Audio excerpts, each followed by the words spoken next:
I'm Rita Marie Hadley, Executive Director of Lansdowne Children's Centre, and I'm pleased to welcome you to be part of our annual general meeting for 2020-2021. This follows both boards having approved the audits, the actions of the past year, and our bylaw revisions. So until we can come together to celebrate the amazing families we support with such a dedicated team of staff and volunteers, we wanted to share a synopsis of this year's accomplishments, hearing first from our local leaders and a funder.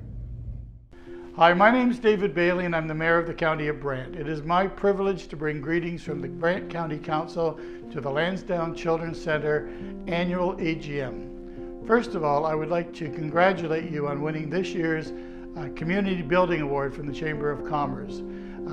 Building community is something Lansdowne's always been very good at. The motto, "It takes a village to raise a child," has always been at the forefront of Rita Marie and her staff's agenda down at Lansdowne. I don't know that I could be prouder to support such an agency than Lansdowne. I mean, you elevate the youth and the children that you serve. You wrap services around their families so they never feel abandoned or alone. You've been doing great work for a very long time. And I know Lansdowne is in for a very bright future. And if you need anything from the County of Brant, you know that we're here. And from the County of Brant, I'd just like to say, Lansdowne, have a great meeting and stay well and stay safe. Hello everyone, this is Will Bouma, MPP for Brantford-Brant, and it is such a pleasure to bring a greeting to the annual general meeting of Lansdowne Children's Centre. Everyone knows how much I love this organization, and I have to say hats off to every single person involved. You've done such an incredible job this year through COVID. Number one, during a worldwide pandemic, to be able to shift your focus to online for the people that you serve so that Lansdowne could serve more children than ever in our community. I am so impressed by that. Number two, with all the changes that have been made to the autism program, to be able to see that rolling out in order to serve our constituents so well, I want to thank Lansdowne for all the work that they've been doing with our most vulnerable children. And then thirdly, to be able to see the forward momentum to a new building and a new facility, all of that stick handled by Lansdowne itself as it works with the municipal councils in order to make our dream of a brand new children's treatment center a reality for everyone in our community and people outside of our community. Again, thanks everyone for being a part of this. I am so proud that we have such an incredible organization in our community. And all I can say on behalf of myself and the Premier of Ontario is thank you. Take care, everyone. I want to thank you very much for inviting me to the 2021 annual general meeting for the Lansdowne Children's Centre. And first, I want to congratulate Lansdowne staff and the board for safely navigating the organization through the COVID-19 pandemic, and hopefully we're seeing the end of that. And while doing that, at the same time, continuing to provide a very high level of service to children in our community that have developmental disabilities, and of course their families. So congratulations to you for that. And I want you to know that we at City Hall, City Council, and the Mayor's Office, we do truly value all it is that the Lansdowne Children's Centre does for local families, that helping kids with special needs, and of course their families. And I wanted to let you know that it continues to be a very important priority for the city and this council to support Lansdowne as it moves forward with its plan for a much more appropriate space to run the organization from. And of course, I'm talking about the decision we made recently as a council to set aside a portion of lands, the Mohawk Greenwich lands, and have set that aside for the new Lansdowne Centre. And I know that your board and some of your staff are working very hard in developing that. And so now I think we're at the point where we'll soon be looking to our provincial representatives and leaders to provide the necessary funding so that kids in our community get their fair share of a state-of-the-art premises that will allow them and this organization to fully develop the potential that each has. So hope you have a great 2021/2022 and look forward to attending the real 2022 annual meeting. Thanks very much and have a great summer. It's my great privilege to congratulate Lansdowne Children's Centre on another successful year during some of the most difficult times we've ever experienced. And when I speak about Lansdowne, you have to realize I speak from the heart, because Lansdowne helped our family through a very difficult period of time when my son was young and had tremendous difficulties. So I want to just express to everyone at Lansdowne just the heartfelt appreciation I have for your organization, the wonderful work you do in the community with literally thousands of people, and the way that the organization provides programming and is run is second to none. So congratulations on a successful year again, and we look for many more ahead, and I look to be hopefully helping Lansdowne in the future where I can. Thank you for the opportunity to say a few words, and certainly thank you to Lansdowne for being in Haldimand and Norfolk, and thank you for all the work in recent years getting set up and working with our area organizations, our school boards, of course, Haldimand and Norfolk Reach. We really appreciate the work, staff and Rita Marie and volunteers, people that have helped out and given advice to Lansdowne and helped with fundraising. And most importantly, we are so thankful for the help you provide for children with physical disabilities and problems communicating, those with developmental challenges. Your work is so important for these young people with special needs, and for that, and on behalf of all of us in Haldimand and Norfolk, we just offer a big thank you. Hi, I'm Gale Devlin, Program Supervisor for the Ministry of Children, Community and Social Services, working with Lansdowne Children's Center since the fall of 2020. I want to take this opportunity to congratulate you on a year of exciting, innovative, responsive service provision for children and families during an unprecedented time of the pandemic. I appreciate the work that you have done, all volunteers and staff alike at Lansdowne. The exceptional service provision that is your reputation has continued and has been strengthened as you've reached more families in more versatile ways of service delivery. So thank you for all of your dedication, and congratulations on a great year. I wish you all the more success for this year and continued health. So thank you. Hello, I'm Rob Simmons, Chair of the Lansdowne Children's Center Board of Directors, and I'm proud to work with this dedicated group of governors. Thank you to our elected leaders and main funding representatives for those supportive words as we celebrate the success of another year during a pandemic. I'm very proud of the staff and board to have been able to continue and grow our services while keeping health and safety at the front of everything they do.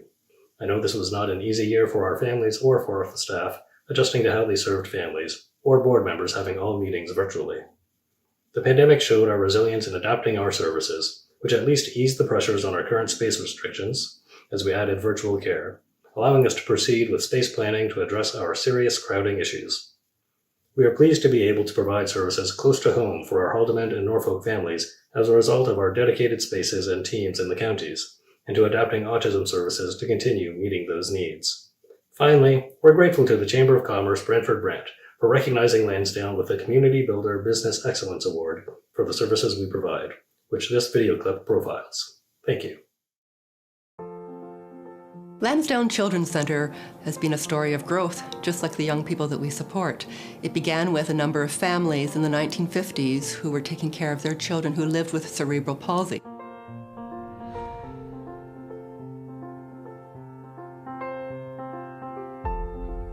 We serve around 3,000 families and children a year, with another 2,000 waiting for our services, and our staff of 250 are the ones who provide rehabilitation, respite, and recreation services for kids who live with special needs. The activities that we have as part of Lansdowne Children's Center that improve the quality of life really focus upon young people realizing their potential. It's focused upon people who may have a physical, a communication, or a developmental disability.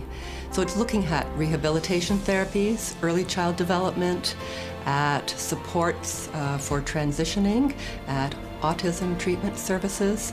It looks at the respite that's important for families so they have the capacity to function, to work, to be important members in the community, as well as recreation as a really important way of being balanced. And so the rehab therapies that we provide include physical therapy, occupational therapy, speech therapy for those really essential activities of speaking, walking, interacting, knowing that not everyone communicates in the same way. We have several benchmarks that we look at to say, how successful is Lansdowne? We certainly participate in accreditation, just like our hospitals do, with that organization that looks at the standards around risk management, about clinical outcomes, and how best we steward the resources that go into our system. But beyond that efficiency and measuring those standards, we look at each individual as they're coming through the door. There are goals set by their clinicians, and families set those goals together. And when we look at what is important to a family, about whether their child who cannot walk or cannot speak can make some progress in that way, those are the individual goals. Seeing a child reach a goal can look inconsequential to one person, but be life-changing for another, because it means that that child is able to interact within their family unit, to participate in education, and to participate in their community, whether that's through recreation, through being a neighbor, helping other people also learn about differences, which builds an inclusive society. Families don't need to leave the community. They're able to have this treatment here and stay and live and work here, which we're very proud of, and those are measures of success.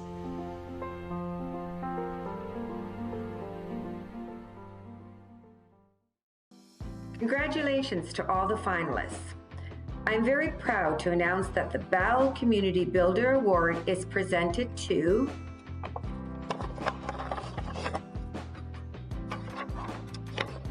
Lansdowne Children's Centre. It is my pleasure to invite.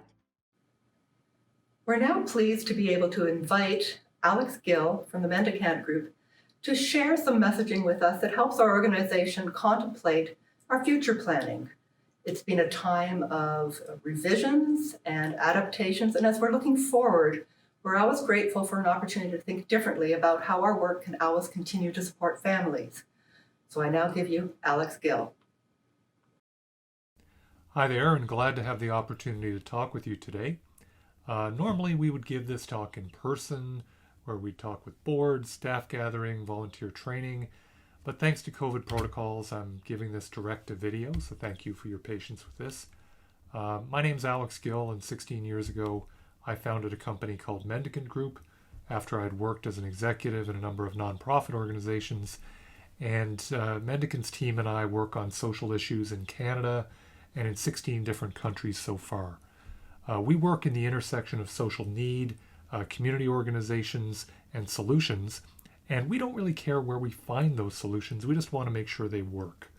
So we borrow some from places like Harvard or Stanford, others we build on our own, and then we try to share them widely, because the thing the team is committed to is to helping charities and nonprofits get better at what they do, which is serving our communities. Now, the international work we do puts us in touch with trends that start elsewhere but end up in Ontario. And there's a big trend shaping the social services world right now, particularly in autism services, that I want to talk to you a little bit about. We've worked in the child and youth development space since we started the company, and we started working deeply with autism services in the fall of 2018.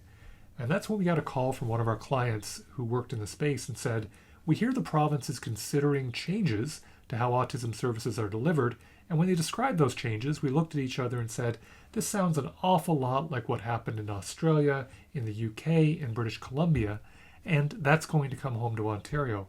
And sure enough, in February of the next year, the province announced significant changes in how autism services are going to be delivered. Now, the trend that those services are based on, it's focused on family choice and individual budgets. It goes by different names no matter where in the world you find it, but the structure is essentially the same. We used to fund child and youth services with block grants that would go to organizations that would then administer them against a wait list or a queue and try to serve as many families as possible. But under a family budget or a fee-based system, the money that used to go directly to the community service agency goes instead to the family, and the family then uses that budget, that individual amount of money, to purchase services from whatever provider they want. They can choose a community-based provider, they can choose a private sector provider, they can buy assistive devices. The choice is with the family. Now, this new arrangement is going to fundamentally change how autism services are delivered in Ontario. Organizations that serve young people and children need to pay attention to this trend, because if they already offer autism services, it's going to radically change how those services are offered. And this trend is not just going to stay in the autism services field, but if the other jurisdictions in the world are any indication, the individual budget trend will roll into other parts of social service delivery. So it's important to understand how this is going to work. So I want to talk with you today about 3 areas that this shift to individual and family choice is going to impact community-based organizations. This is something that community-based organizations in this space need to be aware of. And I'm going to talk to you about the areas of skill sets, the impact on families, and the need for a community option. So when it comes to skill sets, organizations that work in this sector are now going to need an entirely different set of skill sets that they've never had to develop to the same extent before. Organizations in this sector have always been client-focused and always been innovative, but they're going to have to be even more so as these changes come into the sector. And it's going to involve things that organizations haven't had to do in the same way before. They're now going to have to market to families so the families choose their agency. So very much like a private sector organization does outbound marketing and acquires clients and gets them to choose their product or service, organizations now have to get familiar with that and get good at it. They have to develop ways to package and design the service in a co-creation mode with families so the families see their need in the service very obviously. Even something as mundane as billing and keeping accounts straight is going to have to change, because you're going to be reconciling accounts that come from different individual clients. Now, these are skills that are going to be have to be developed inside community-facing agencies. Now, the good news is there is help for organizations from convening bodies such as Empowered Kids Ontario, and Mendicant, my company, is one of the capacity building partners with EKO, and we've developed with them a range of tools and education sessions that organizations can use. But the key thing is, organizations shouldn't underestimate the extent of this challenge when it comes to skill sets. It's a whole new way of thinking and delivering services, and the organizations that survive and thrive are going to be the ones that understand what this skill set is and begin developing it in their boards, in their volunteers, in their staff. The second piece I want to flag for organizations in the sector is the impact these changes are going to have on families. Now, choice in itself is not a bad thing. Choice and dignity go hand in hand. It's fundamentally respectful of a parent and a family to say, how can we best help you and your child? We talk a lot in hospital care and healthcare about being patient-centered, and child and youth organizations talk about being client or family-centered. This is just another way of doing that. But with that being said, choice, if you look at other jurisdictions, has an impact on the people you serve. It does, for example, tend to exacerbate existing disparities.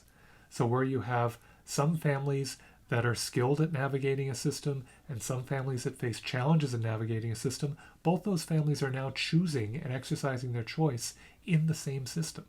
So you could have a family where it's a single parent family, the parent is working 2 or 3 jobs, may not have English as a first language, may have 2 or 3 children, one of whom has autism service needs, and then you have another family, which is a 2-parent family where perhaps one parent steps back a little from work to coordinate care for their single child. That family may be fluent in English as a first language, more familiar with the system.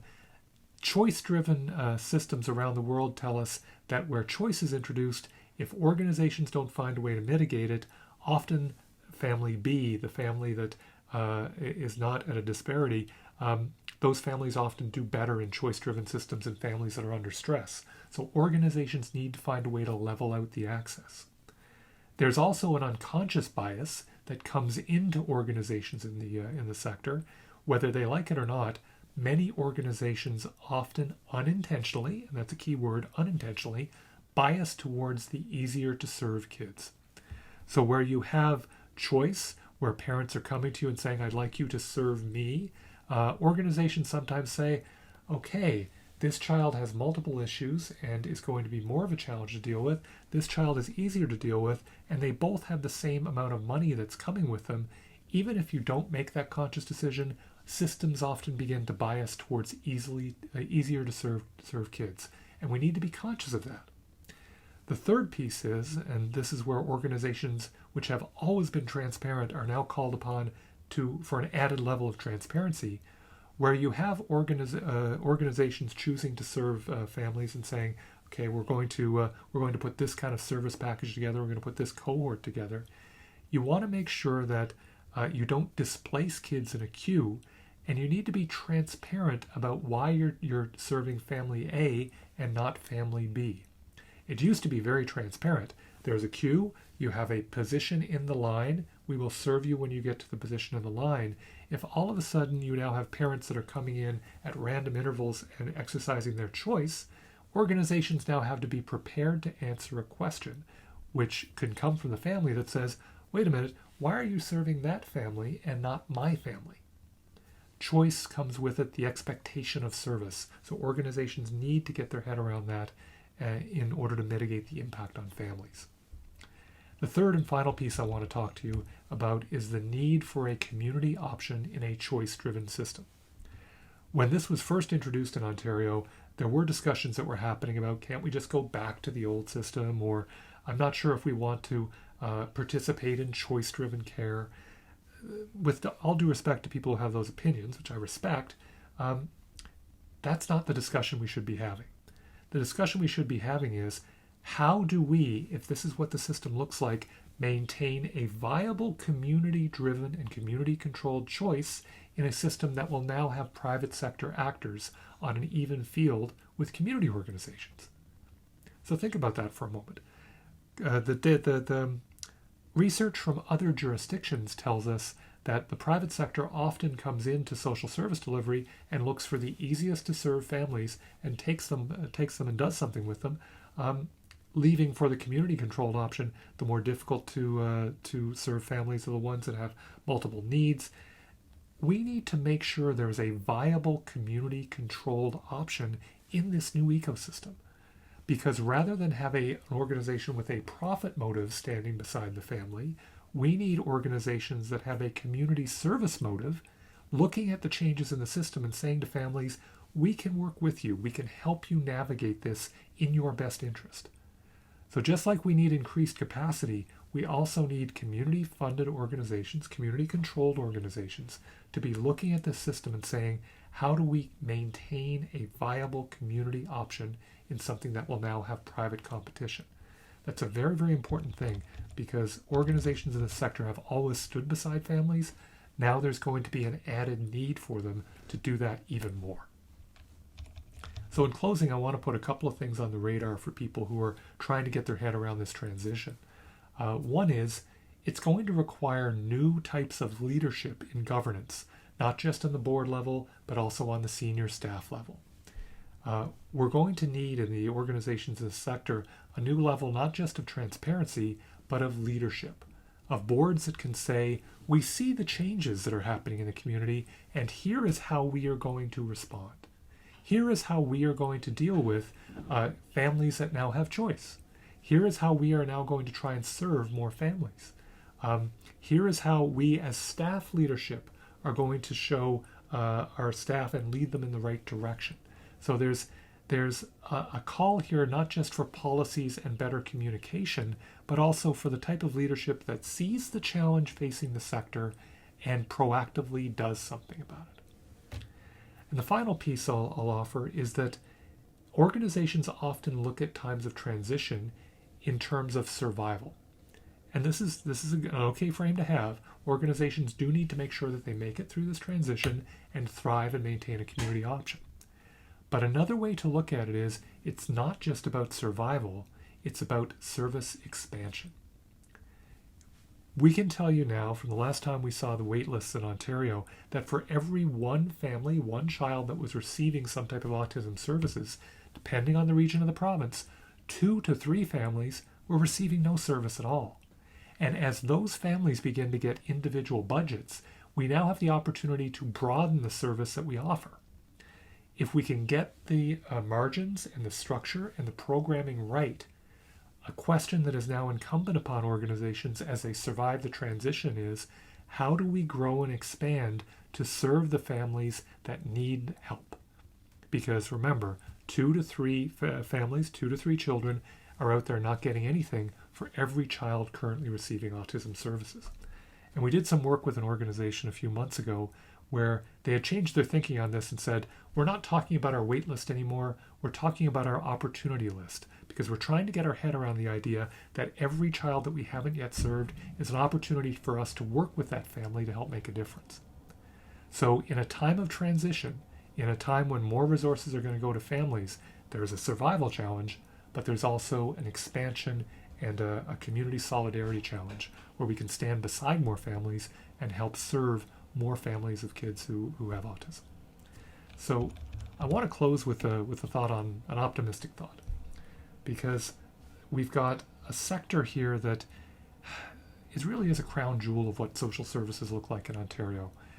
50 plus organizations in Ontario that are serving families, that are standing beside them and helping them grow and thrive. This is just another change in how we have been building this system over the decades.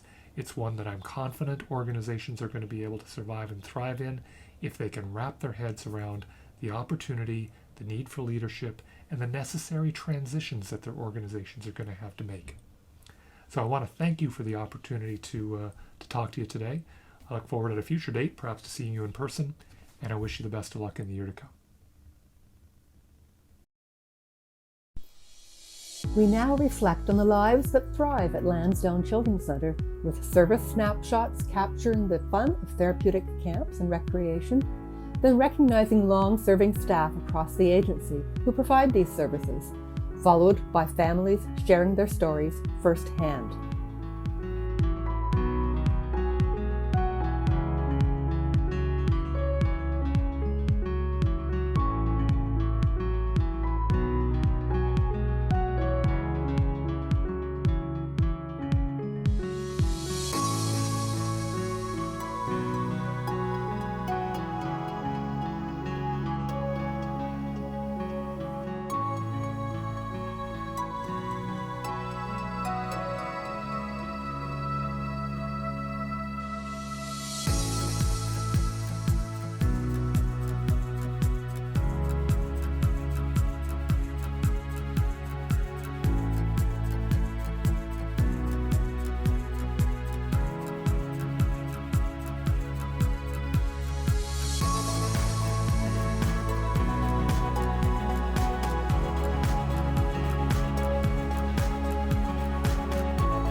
Okay, Tatum, what are some things you do at dance camp? At TR Dance Camp, we learn new dance routines, make friends, and have fun. Okay, what's your favorite dance move? Hey Ava, what's your favorite thing about camp? Oh! Making art. Making art?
Hello, friends of Lansdowne Children's Center. My name is Diane Matheson Jimenez. I use she, her pronouns, and I am the very proud mom of almost 3-year-old super twins, Felix and Christian. Felix and Christian were born very prematurely. I went into labor with them when I was only 25 weeks and 3 days pregnant. Weighing in at a little over 1.5 pounds each, Felix and Christian's first weeks were pretty rough. Their lungs were grossly underdeveloped, and they were susceptible to the most minor of infections as a result of missing out on the critical immunities passed between mother and baby in the 3rd trimester of pregnancy. In order for their lungs to grow and get stronger, Felix and Christian needed to be on respiratory support for a long time. And since it isn't safe for a baby on respiratory support to eat orally, the super twins were fed through feeding tubes until well after their due date. Most babies are born with a suck reflex that disappears a few weeks after birth. Once a baby has learned how to latch on to either breast or bottle and has coordinated how to suck, swallow, and breathe without choking, the reflex is irrelevant and fades away. Since Felix and Christian were on respiratory support and were unable to eat orally until well after their due date, their suck reflex never engaged, and eating was a big challenge for them. All in all, we spent Felix and Christian's first 200 days of life between 3 neonatal intensive care units across southern Ontario. One key misconception about prematurity is that once a preemie child reaches a certain weight and is discharged from the hospital, they will develop typically and life will return to some semblance of normal. The truth, though, is that prematurity follows most children born too soon, well into their toddler years, impacting everything from how they eat to when they learn how to jump. And that was the case for the super twins. When Felix and Christian came home, they continued to struggle with feeding issues, poor stamina due to lung disease, and they were achieving milestones much slower than their peers. The first weeks at home were stressful and really lonely. We were so lucky, though, that a referral to Lansdowne resulted in the super twins being picked up by one of the HITS teams. After being home for a few short months, we began to have access to physio and occupational therapy, followed shortly thereafter by feeding and swallowing occupational therapy, infant and child development, and speech therapy. Suddenly, my spouse and I didn't feel so alone as a village of care and support formed around our family. Something no one talks about is how much paperwork there is to do when you have kids with extra needs, and a lot of it is kind of confusing. So having access to a social worker through Lansdowne who helped us navigate all the paperwork was a real gift. Felix and Christian loved our visits to Lansdowne their first spring and summer at home.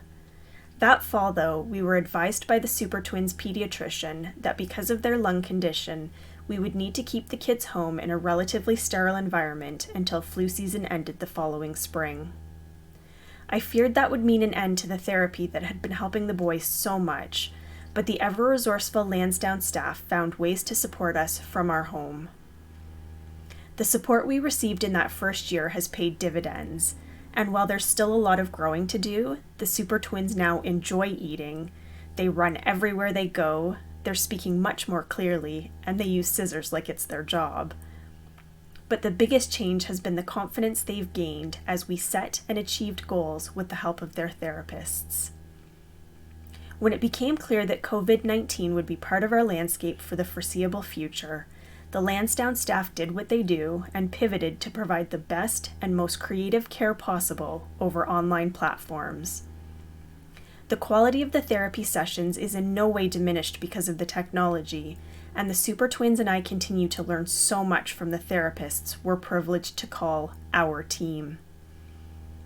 In recent months, Felix and Christian have had the opportunity to visit Kids Country Inn for day visits. Here they've been given the opportunity to play with new toys, work on some of their therapy goals, participate in music therapy, do crafts, and enjoy getting to know the amazing staff who work at creating the safest and most loving respite environment. After every visit, Felix and Christian come home with stories about the awesome food they've eaten and the staff they've come to adore. We are so lucky to have a place where kids with extra needs can just be kids. When we were first referred to Lansdowne, I expected that the boys would be in great hands, that they would receive top-notch therapy. And they have. What surprised me is the confidence our relationship with Lansdowne has given my spouse and I. We don't feel like we're alone in this anymore. For every challenge we've encountered as parents of Super Twins, there has been a Lansdowne service provided by well-trained and compassionate staff members. I wish from the bottom of my heart to thank the staff of Lansdowne for all the ways my family has been supported over the last 2.5 years. They say it takes a village to raise a child, and those of us who have been lucky enough to receive services know that the Lansdowne village is the absolute best. I'm next Forest and I live in Lansdowne. You like Lansdowne? And how old are you, Lennox? 4. So Lennox was born 4 years ago with a congenital heart defect, and he needed open heart surgery at 5 days old at Sick Kids Hospital. So we end up for what we thought would be approximately 2 weeks total in the hospital. There's a few other issues that came up. Lennox had, he ended up getting actually an infection in surgical wound, which was pretty substantial, which we found out after. He had some reflux issues, and he ended up going on a feeding tube. So we had to wait for that as well. So from the time he was born, we were discharged approximately 2.5 months later. And that's when Lansdowne came into the picture. So we were very lucky. We got referred to Lansdowne right away, and within 24 hours from us getting home, we got to meet his team. At first, Lennox was connected with an occupational therapist to help him learn to eat orally and get off the feeding tube, which he obviously is right now, and physio. He needed a lot of physio. When we took him home, he had been in a hospital bed for the first 3 months, so he hadn't developed any of his strength, his flexibility. He couldn't turn his head. His head was completely turned to the left. He couldn't turn it at all. So that was the beginning of our adventure with Lansdowne. And he thrived through their support. He got stronger, faster. Are you smiling? Now that he's 4, the focus has changed a little bit to his fine motor skills, social skills, and general independence. But every time who do you talk to in the computer? Miss Tara. So he also does speech therapy. He's got a resource teacher that helped him with his transition to school. Yeah, but every time I need to do it because I'm eating my bun. That's right, Lennox. That's right.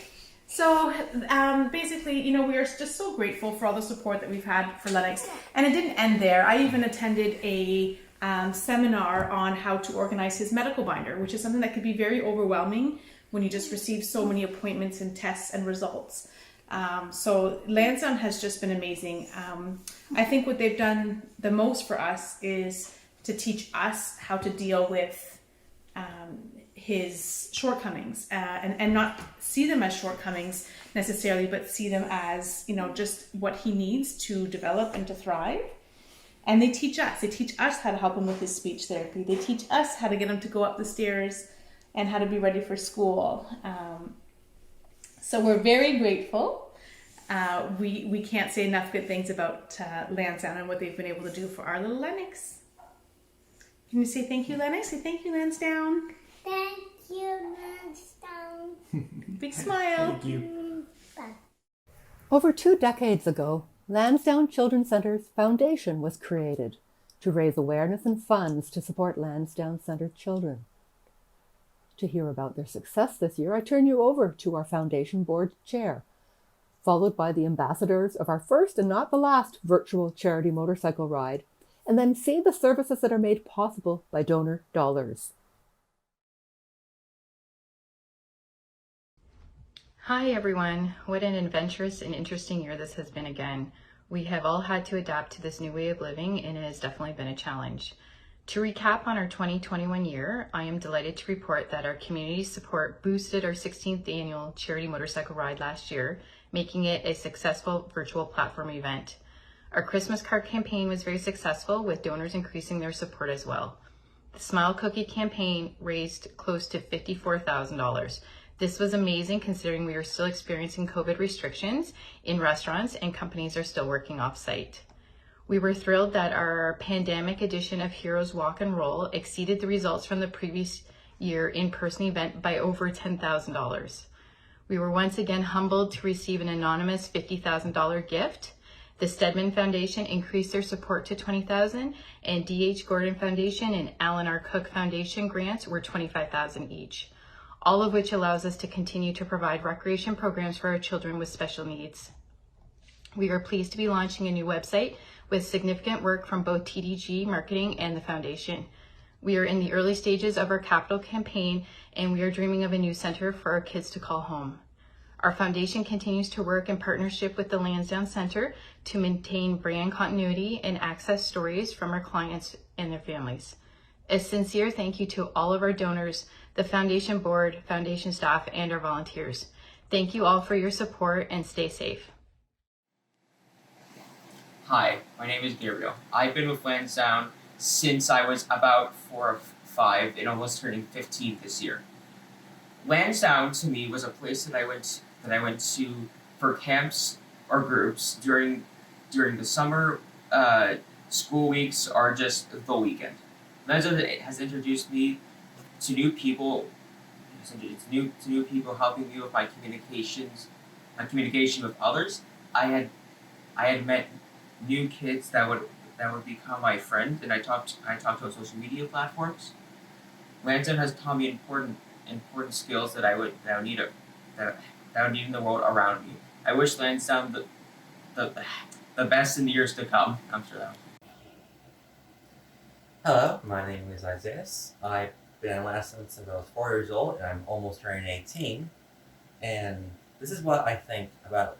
This is what Lansdowne has done to me. What has Lansdowne done?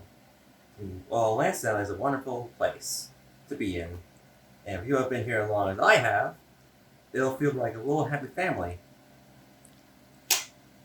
And with all the fun camps, and other things, we'll make lots of friends in no time.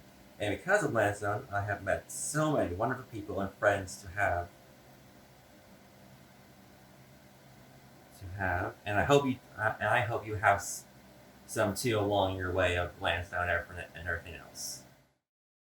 Hi, my name is Jeff Belowitz, and I am the Camp and Recreation Supervisor here at Lansdowne Children's Center. On behalf of all clients, support workers, and myself, we want to thank you for your continued support of the Camp and Recreation services. Enjoy the slideshow to get a little peek of what Camp and Recreation is all about.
Thanks for being part of a year in the life of Lansdowne Children's Centre and Lansdowne Children's Centre's Foundation, and for being part of our important work so that all children and youth can reach their potential.